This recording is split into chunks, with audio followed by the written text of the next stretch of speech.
This FAQ Monday is brought to you by the Metal Amino app.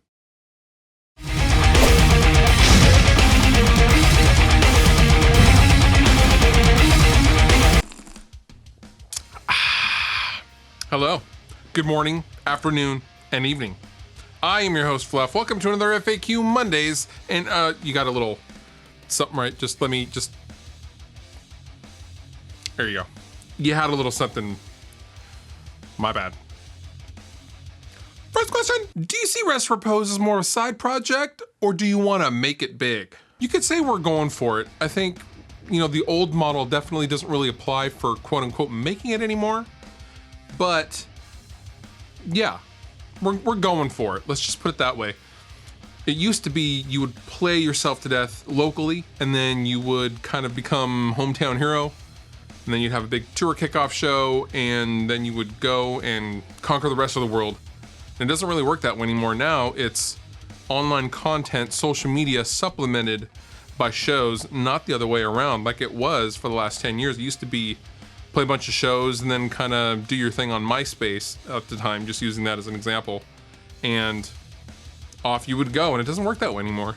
So you could definitely say we're going for it. I don't think a record label's really in the cards, because all a record label really does is loan you money at an extremely exorbitant interest rate, and that allows you to have the money to hire your PR person and your booking agent, if you are having record sales like we are, we can hire our own booking agent, our own PR person, so on and so forth. So really, we're gonna try to do it the Macklemore model, I think, and just kind of do it ourselves and see what happens. Hey Fluff, I'm looking to buy a wireless and I need your advice. Should I buy a G30 or save up for a G50 instead?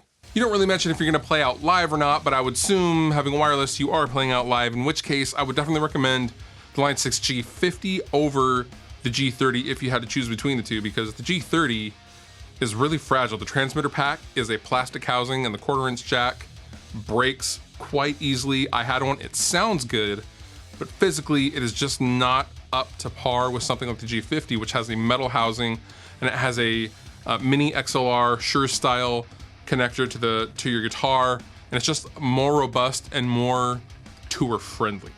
So yeah, definitely G50 if you can afford it. And now a word from our sponsors. Narvi have recently released a sweet app for the iOS and Android platforms called Amino Metal, and what it is basically an integrated social media network that you can put polls up, ask questions, go on forums, and they're all theme related. So the Metal app is obviously for metal. The first thing I logged on and saw was a cattle decapitation post, and it was like a blog about cattle decapitation and death metal, and I thought, okay, I can do that. And it's just a great app all around. You can come and find me, come hang out. Amino is making a lot of different apps for all sorts of different interests, sports, any kind of hobby, they have it. But the one I'm specifically interested in has been the Metal app. Super cool, definitely check it out, iOS and Android. How do you approach recording noisy amps with audible hiss? Do you set the mic level low and the amp up, or do you try to reduce the noise in the mix? Cheers! For noisy amps, like specifically in a high gain situation when you're running an overdrive in front, I don't really worry about the noise, because really, if you're playing, you're not gonna hear the noise, and if you're not playing, you should be cutting that part of the track out anyway.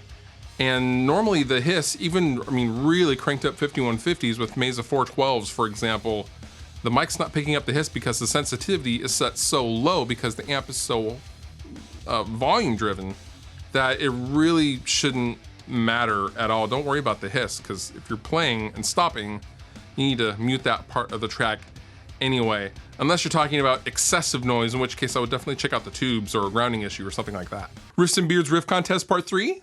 Oh man, no, not anytime soon, not unless I have some help, because I only did Riffs and Beards contest, the Riff contest, the second one, and I was completely overwhelmed. And to ask two other guys, Rabia and Rob Scallon, to help you judge what ended up being almost 6,000 entries, watching 20-second clips, almost 6,000 of them, is, let me tell you, mind-numbing. And after a while, your eyes start to glaze over, and you just can't do it anymore. And it was so difficult. I would have to do some I don't know, some kind of management team or something.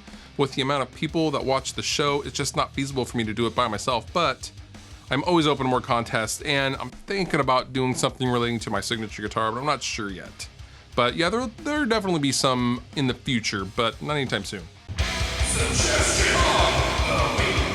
This week, I suggest you check out this bootleg upload on YouTube of Entertain Me, a documentary that was originally filmed on the White Pony Tour for the Deftones, and the filmmaker was essentially hired by the record company to make a documentary about the band, and what his camera captured was kind of dark, and he captured a band that was exhausted and touring into the ground, and they really didn't know what to do with themselves at the time. And the story is, so I've read, that the record company saw the footage and they flipped out and shelved it all the way back in 2001.